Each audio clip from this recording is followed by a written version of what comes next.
bonjour. Merci à Cynthia Duclos pour l'invitation et au laboratoire en droit des services financiers. Alors, on nous a demandé de réfléchir sur la portée et les limites de la forme et de la technique juridique.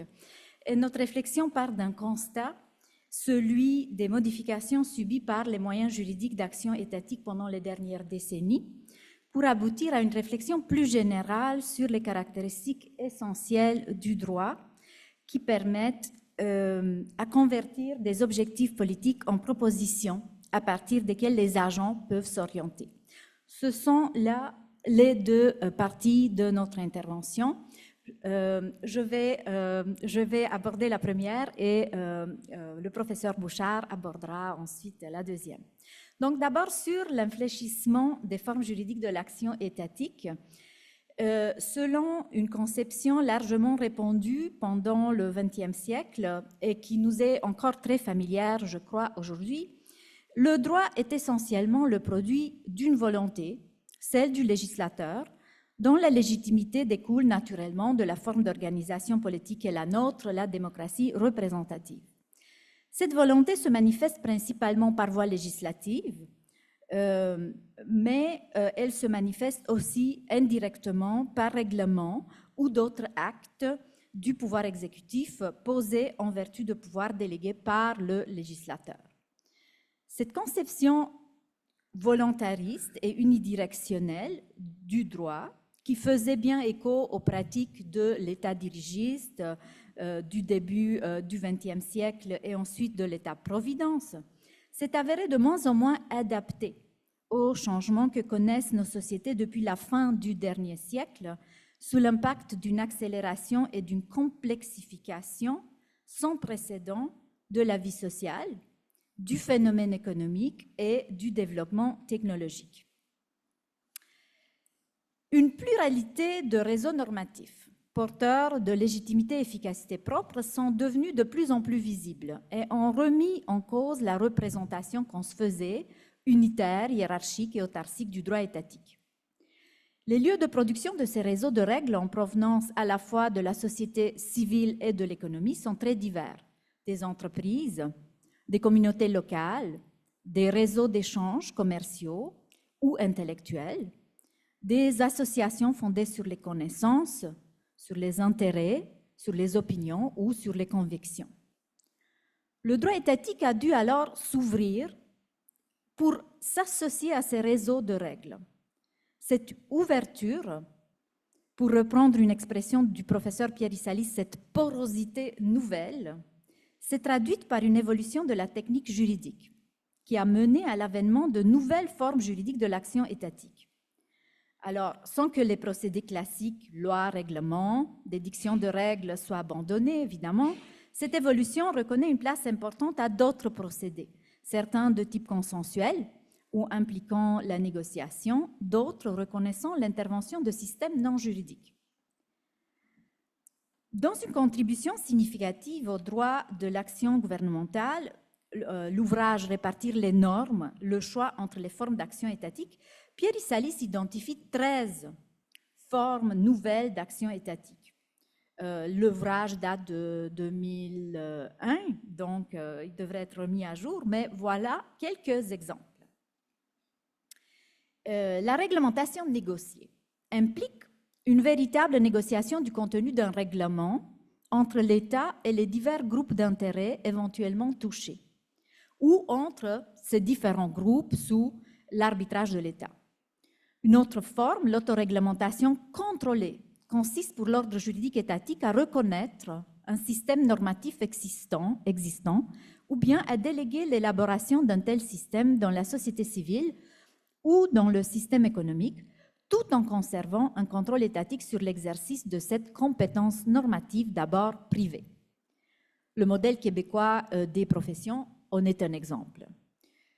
Une autre forme relativement nouvelle d'action étatique est la réglementation par renvoi externe, soit à une autre norme juridique de l'ordre juridique national ou un ordre juridique étranger ou international, soit à un texte qui n'a pas en soi de valeur normative dans un système juridique, comme les normes du Code national du bâtiment, pour donner un exemple à l'interne du Canada, ou celle de l'Organisation internationale pour la normalisation, l'ISO, que tout le monde connaît, ou même des normes établies par des entreprises privées, habituellement sous le terme du fabricant, hein, donc chef de file dans certains domaines spécialisés.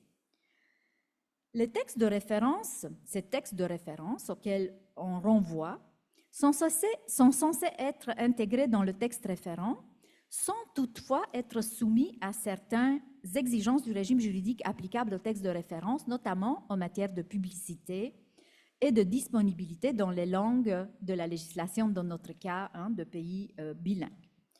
Enfin, la dérogation et la tolérance. Dans le cas de la dérogation, l'application de la réglementation est mise à l'écart par l'effet de la loi ou du règlement lui-même pour une catégorie de bénéficiaires ou même pour un bénéficiaire en particulier. Donc, on crée des exceptions, finalement, par voie législative. La tolérance, quant à elle, consiste dans l'abstention pour une autorité administrative d'appliquer les sanctions prévues par la loi, dans le but d'obtenir la modification de la conduite du contrevenant et conséquemment l'atteinte des objectifs de la loi. Donc, de cette manière-là. L'attrait pour ces nouvelles formes d'action étatique s'explique par une série d'avantages qui leur sont attribués. Il y a juste une série d'exemples, on est vraiment loin d'être exhaustif, mais parmi ceux-ci, une légitimation accrue, dont pourrait découler une efficacité accrue, on suppose, résultant de la participation des groupes à la production de ces règles qui sont censées toucher leurs intérêts. L'allègement de l'appareil de l'État, par exemple, dans le cas du renvoi, par la prise en charge par l'appareil d'autoréglementation ou du renvoi de la création et de l'application des normes relatives à l'exercice de l'activité réglementée. Le besoin d'expertise que l'État ne possède pas dans certains domaines caractérisés par le développement des sciences, des technologies et des savoirs spécialisés, ainsi que par l'exploitation commerciale de ces développements et qui suscite des risques dans la société civile et dont l'État est donc appelé de répandre. La possibilité de pallier l'absence d'une règle adaptée à des catégories de situations, dans le cas de la dérogation, ou l'impossibilité de parfaitement exécuter la loi dans le cas de la tolérance. Donc, on cherche des solutions à ces réalités-là. Cependant, ces nouvelles formes d'action étatique ne sont pas exemptes de risques. Par exemple, la captation par les intérêts économiques dominants, par le lobbying, dans le cas de la négociation ou de l'autoréglementation, même du renvoi externe, hein, parce qu'il faut considérer les intérêts des rédacteurs de ces textes de référence. L'exclusion des intérêts des tiers touchés par les activités réglementées dans le cas de l'autoréglementation. Des défis difficilement surmontables sur le plan de l'accessibilité et de l'intelligibilité de la norme dans le cas du renvoi externe notamment. Et le risque d'atteinte au principe de généralité du droit dans le cas de la dérogation et de l'effectivité du droit dans le cas de la tolérance. Compte tenu de ces risques, le choix de la forme d'action étatique doit toujours être guidé par la quête de la conformité à une série de caractéristiques essentielles du droit dont le contenu sera abordé par le professeur Bouchard.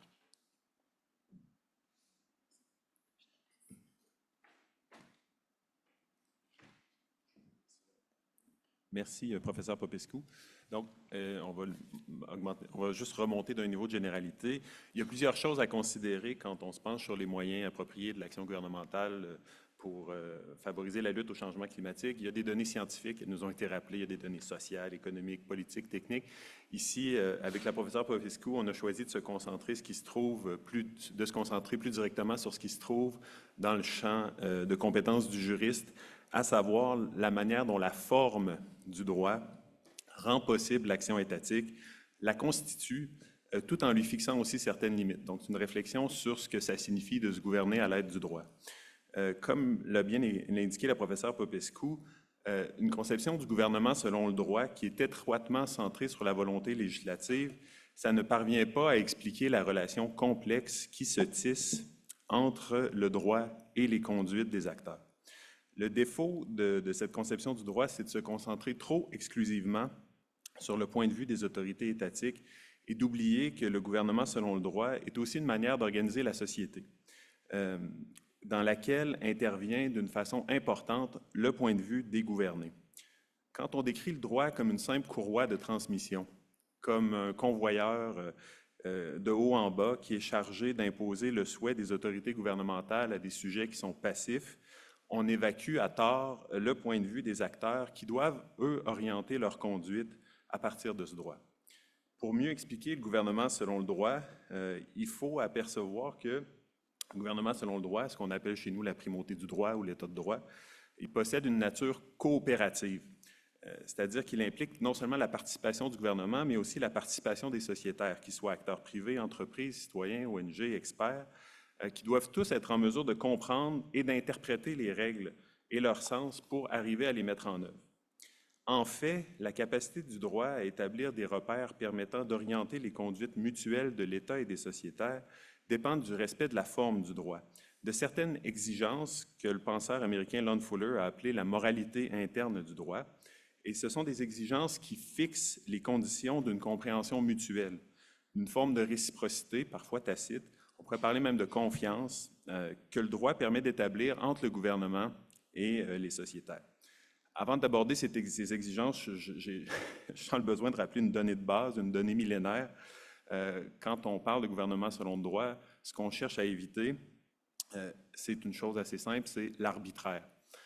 C'est un gouvernement qui serait soumis à la volonté, au caprice d'une personne ou d'un groupe d'intérêts. Au Canada, l'exemple le plus célèbre, je reste au Canada, c'est celui de Maurice Duplessis, là, qui était intervenu directement comme premier ministre pour retirer le permis d'alcool d'un restaurateur qui s'appelait Frank Rancorelli, dont il n'aimait pas le prosélytisme religieux.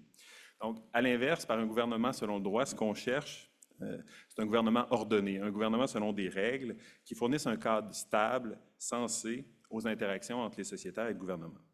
Et pour y arriver, les mesures gouvernementales doivent respecter des conditions de base, qui sont celles que je m'inspire beaucoup de celles qui sont identifiées par Lon Fuller. Donc, les règles devraient être générales, plutôt que des décisions au cas par cas. Comme on l'a mentionné ma collègue, la dérogation, les tolérances mettent un peu à mal cette exigence-là et peuvent verser dans le favoritisme. Il y a un risque de ce côté-là. Les mesures gouvernementales devraient être publiques, c'est-à-dire qu'elles doivent pouvoir être connues et favoriser une certaine transparence et, on l'espère, éventuellement, une certaine reddition de comptes. Favoriser la reddition de comptes. Ma collègue a souligné sur ce plan les risques que peuvent poser l'autoréglementation contrôlée, la réglementation par renvoi ou encore les dérogations ou les tolérances. Les mesures devraient aussi être intelligibles, c'est-à-dire claires et compréhensibles pour les destinataires qui sont chargés de les appliquer. Le renvoi, la réglementation par renvoi peut poser des risques sur ce plan, tout comme les dérogations et les tolérances.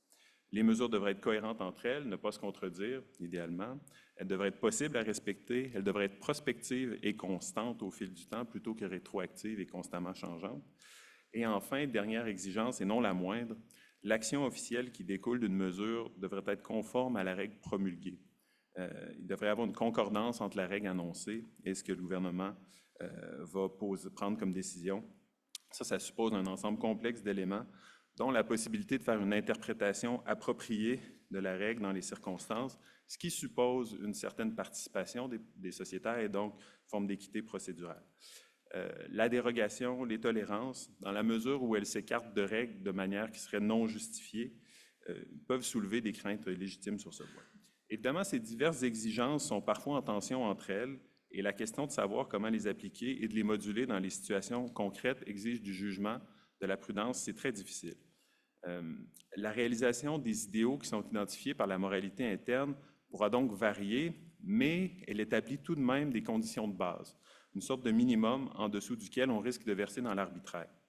Des exemples évidents, ce serait par exemple des mesures gouvernementales qui seraient gardées parfaitement secrètes ou qui seraient parfaitement incompréhensibles. Dans ce cas-là, on ne peut pas envisager qu'elles puissent contribuer à orienter les conduites. Il n'en demeure pas moins qu'il y a une diversité de mesures qui sont susceptibles d'épouser la forme du droit, de rencontrer ces exigences. En fait, il n'y a que de limites que celles de l'imagination humaine. Et il peut y avoir une grande variété d'institutions, de procédures qui peuvent contribuer à la réalisation d'un gouvernement selon le droit. et de permettre d'exprimer les objectifs qui sont poursuivis en commun par une société et par son gouvernement sous la forme de repères qui vont être publics, qui sont susceptibles d'être compris tout autant par les sociétaires que par les autorités gouvernementales et qui seront capables d'orienter leurs actions mutuelles. Donc, on a voulu rappeler, de notre point de vue, c'est essentiel de garder à l'esprit à la fois les possibilités qui sont ouvertes par le droit, mais aussi les limites que la forme du droit impose dans la recherche des moyens de l'action gouvernementale qui peuvent favoriser la lutte au changement climatique. Nous vous remercions de votre attention.